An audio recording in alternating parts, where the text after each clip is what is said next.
Hello hello everyone. ఈరోజు మనం ఈ వీడియోలో హైయర్ ఆర్డర్ లీనియర్ డిఫరెన్షియల్ ఈక్వేషన్స్లో ఉన్నటువంటి 3 మెథడ్స్ గురించి మనం డిస్కస్ చేసాం. మనం 4th మెథడ్ గురించి డిస్కస్ చేద్దాం. నెక్స్ట్ మెథడ్ ఏంటి అని అంటే హైయర్ ఆర్డర్ డిఫరెన్షియల్ ఈక్వేషన్ యొక్క ఫామ్ ఏంటని చెప్పుకున్నాం మనం. F of D into Y is equal to Q of X ఫామ్లో ఉంటుంది. ఎఫ్ ఆఫ్ డి అంటే ఏంటంటే ఆపరేటర్ ఫామ్ అన్నమాట. ఇన్ టర్మ్స్ ఆఫ్ డీలో ఉంటుంది. D is nothing but D by DX అనమాట. ఆపరేటర్ ఫామ్ అని ఎక్స్ప్రెస్ చేయడం జరుగుతుంది.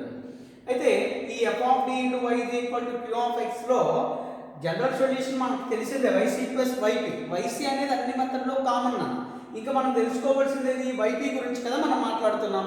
ఏంటి 4th మెథడ్ అంటే క్యూ ఆఫ్ ఎక్స్ అనేది some E power AX into వి అనే ఫామ్లో ఉంటే, ఈ పవర్ ఏఎక్స్ ఇంటూ వి అనే ఫామ్లో ఉంటే దాన్ని ఎలా సాల్వ్ చేస్తాం వైపీ అని అంటే చూడండి. YP is equal to sum E power AX into V by F of డిగా ఎక్స్ప్రెస్ చేస్తాం వైపీ రాసి. ఎలా సాల్వ్ చేయాలి అని అంటే మనం ఏదైతే ఈ పవర్ ఏఎక్స్ ఉందో ఆ ఈ పవర్ ఏఎక్స్ని బయటికి కామన్ తీసేయాలి. కామన్ తీస్తూ ఎఫ్ ఆఫ్ డిలో డి ప్లేస్లో డి ప్లస్ ఏని రీప్లేస్ చేయాలి. ఈ పవర్ ఏఎక్స్ని బయటికి కామన్ తీస్తూ డి ప్లేస్లో డి ప్లస్ ఏని మనం రీప్లేస్ చేయవలసి ఉంటుంది. ఇక అక్కడి నుంచి ఈ వి అనేది ఏంటి కావచ్చు, ఎక్స్ పవర్ ఎన్ కావచ్చు, లేదా సైన్ కానీ కాస్ కానీ కావచ్చు. ఎక్స్ పవర్ ఎన్ అయితే ఫస్ట్ మెథడ్లోకి వెళ్తుంది, సైన్ కానీ కాస్ కానీ అయితే సెకండ్ మెథడ్లోకి వస్తుంది. ఎక్స్ పవర్ ఎన్ అయితే ఎలా చేయాలనేది థర్డ్ మెథడ్. ఎక్స్ పవర్ ఎన్ అయితే ఎలా చేయాలనేది ఆల్రెడీ మనం డిస్కస్ చేసాం. డినామినేటర్ని 1 ప్లస్ సంథింగ్గా ఎక్స్ప్రెస్ చేసి సింప్లిఫై చేయవలసి ఉంటుంది. సైన్ ఎక్స్ కానీ కాస్ ఎక్స్ కానీ ఫామ్లో ఉంటే, సైన్ ఎక్స్ కానీ కాస్ ఎక్స్ కానీ ఫామ్లో ఉంటే డి స్క్వేర్ ప్లేస్లో మైనస్ ఏ స్క్వేర్ రీప్లేస్ చేస్తే ఆన్సర్ వచ్చేస్తుంది. గుర్తుపెట్టుకోండి, డి స్క్వేర్ ప్లేస్లో మైనస్ ఏ స్క్వేర్ రీప్లేస్ చేసినప్పుడు 0 వచ్చింది అనుకోండి. అప్పుడు ఫార్ములా ఏం చెప్పుకున్నాం, సైన్ ఉంటే x by minus x by 2a into cos a x అని, కాస్ ఉంటే x by 2a into sine a x అని మనం చెప్పుకోవడం జరిగింది. ఓకే, సో నా ఒక ఎగ్జాంపుల్ చూద్దాం. ఏంటి 4th మెథడ్ క్వశ్చన్ ఎలా ఉంటుందో తెలిస్తే ఆటోమేటిక్గా మనకి మెథడ్ అనేది అర్థమవుతుంది.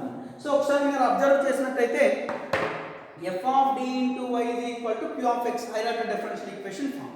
వాడు మన question for example solve D square Y by sum dx square minus 6 into dy by dx plus 13y is equal to 8 into E power 3x into sin 2x ఇచ్చాడు అనుకున్నాను.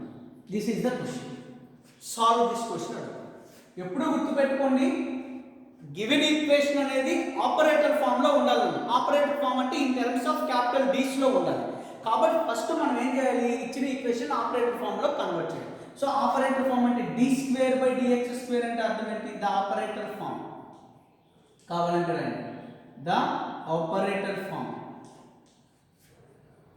ఆఫ్ గివెన్ ఈక్వేషన్ ఈజ్ ఏంటవుతుంది, D square, ఎందుకంటే D square by dx square ఉంటుంది, minus 6 into D by dx అంటే D plus 13 y common తీసేస్తాం into y is equal to 8 into e power 3x into sin 2x. Take this is equation number 1. ఇప్పుడు ఈ higher order differential equation యొక్క general solution ఏంటవుతుంది, yc plus yp కదా. First yc find out చేయాలి. So yc find out చేయాలి అంటే ఈ ఈక్వేషన్కి ఆక్సిలరీ ఈక్వేషన్ మనం రాయవలసి ఉంటుంది. సో ది ఆక్సిలరీ ఈక్వేషన్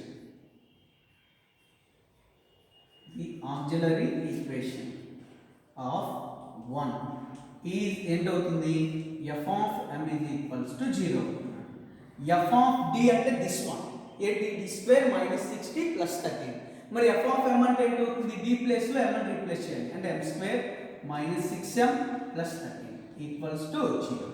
ఇప్పుడు ఏంటంటే ఇక్కడ యాడ్ చేస్తే మైనస్ 6 రావాలి, మల్టిప్లై చేస్తే 13 రావాలి. 13 అనేది ప్రైమ్ నెంబర్ కదా. సో ప్రైమ్ నెంబర్ అంటే 1 into 13 రాయగలం, కానీ ఇంకా ఎలాగో ఎక్స్ప్రెస్ చేయలేం. కాబట్టి డైరెక్ట్గా రూట్స్ ఫైండ్ అవుట్ చేయలేము. కాబట్టి మనం డిస్క్రిమినెంట్ మెథడ్లో వెళ్దాం. ఏంటి discriminant method, minus b plus or minus root over b square minus 4ac by 2a. That implies m is equal to ఇది ax square plus bx plus cతో కంపారిజన్ చేస్తే b ప్లేస్లో మైనస్ 6 ఉంది, ఇక్కడ మైనస్ b ఉంది కాబట్టి plus 6 అయిపోతుంది.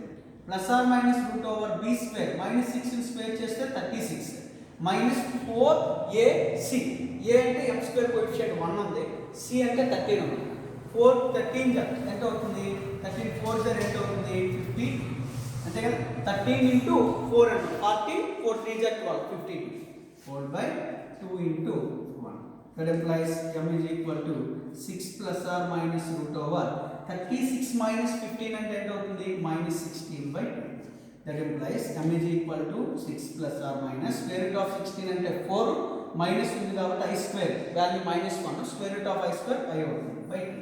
That implies m is equal to 2 3s are 2 2s are. This is దీన్ని మనం జనరల్గా అయితే a plus or minus i అంటాం. కాంప్లెక్స్ రూట్స్ వచ్చేది. కాంప్లెక్స్ రూట్స్ వచ్చినప్పుడు ycకి ఫార్ములా ఏం చెప్పుకున్నాం అంటే మనం e power ax into c1 cos bx plus c2 sin bx అని చెప్పేసి చెప్పుకున్నాం మనం కాంప్లెక్స్ రూట్స్ వచ్చినప్పుడు ఫార్ములా. అప్పుడు that implies yc is equal to e power general record YouTube channel. So a value ఏంటవుతుందాం ఇక్కడ మనకి 3 వస్తుంది. So e power 3x into c1 into cos bx. b అంటే ఏంటవుతుంది ఇక్కడ 2 అవుతుంది. So 2x plus c2 into sin 2x. Okay, this is yc అన్నమాట. Okay, now yp మనం find out చేయవలసి ఉంటుంది.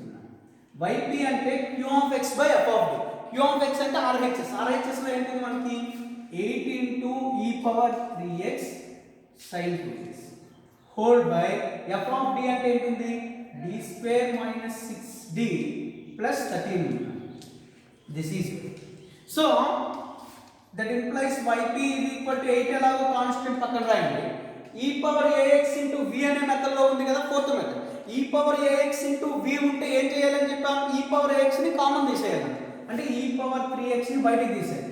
ఎప్పుడైతే e పవర్ ax ని బయటికి తీసేసామో d ప్లేస్ లో d ప్లస్ a ని రీప్లేస్ చేయండి. a మీన్స్ x కోఎఫిషియంట్ 3 అంటే d ప్లేస్ లో d ప్లస్ 3 ని రీప్లేస్ చేయండి. ఏంటి అవుతుంది అప్పుడు?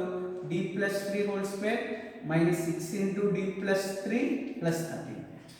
That implies yp is equal to 8 into e power 3x sin 2x by a plus b whole square కదా, d square plus 6d plus 9. 6 తో multiply చేస్తే minus 6d minus 18 plus 13. minus 6d plus 6d cancel అయిపోతాయి.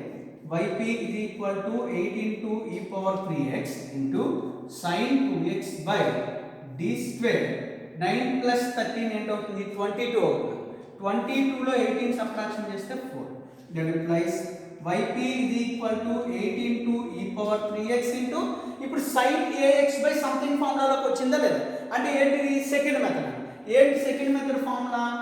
sin ax by d square plus a square ఉంటే మనం formula -x by 2a into cos ax రాసుకోవాలి. యాక్చువల్గా sin by something ఉంటే d square place లో a square replace చేయాలని చెప్పుకున్నాము. ఇక్కడ a స్క్వేర్ రీప్లేస్ చేస్తే a square plus a square cancel అయిపోతే 0 వచ్చేస్తుంది కదా. డినామినేటర్ లో 0 వస్తే ఈ ఫార్ములా ఎక్స్ప్రెస్ చేయాలి. 0 రానంత వరకు d స్క్వేర్ ప్లేస్ లో a స్క్వేర్ రాసుకోవచ్చు. కానీ వన్స్ 0 వచ్చేసిందంటే ఈ ఫార్ములాని అప్లై చేయవలసి ఉంటుంది. సో ఇక్కడ మీరు చూస్తే a ప్లేస్ లో 2 ఉందాం. -2 స్క్వేర్ అంటే -4 ప్లస్ 4 0 అయిపోతుంది కాబట్టి ఆ ఫార్ములా అప్లై చేస్తే -x by 2a, a means 2 into cos 2x. That implies yp is equal to minus 2 2s are 4, 4 2s are 8 and minus 2x e power 3x into cos 2x. This is yp. We get yc and we get yp. Therefore, the general solution of equation 1 is y is equal to ఎంత అవుతుందంటే yc plus yp అవుతుంది. That implies y is equal to yc ఎంత వచ్చింది మనకి? e power 3x into c1 cos 2x plus c2 sin 2x వచ్చింది. Plus yp ఏంటి వచ్చింది నాన్న మనకి? minus 2x e power 3x into cos 2x. This is yp. Okay, this is the fourth method. ఏంటి fourth method అంటే e power a yp I means ఆర్హెచ్ఎస్లో e power AX into something form గానే ఉంటాయి. ఇలా something form ఉంటే ఈ YP find out చేసేటప్పుడు ఈ పవర్ ఏఎక్స్ని కామన్ తీస్తూ డి ప్లేస్లో డి ప్లస్ ఏ అంటే ఎక్స్ కోఎఫిషియంట్ ఏదైతే ఉంటుందో దాన్ని రీప్లేస్ చేసి సింప్లిఫై చేసుకోవాలి.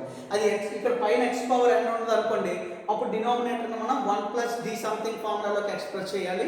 థర్డ్ మెథడ్ అవుతుంది.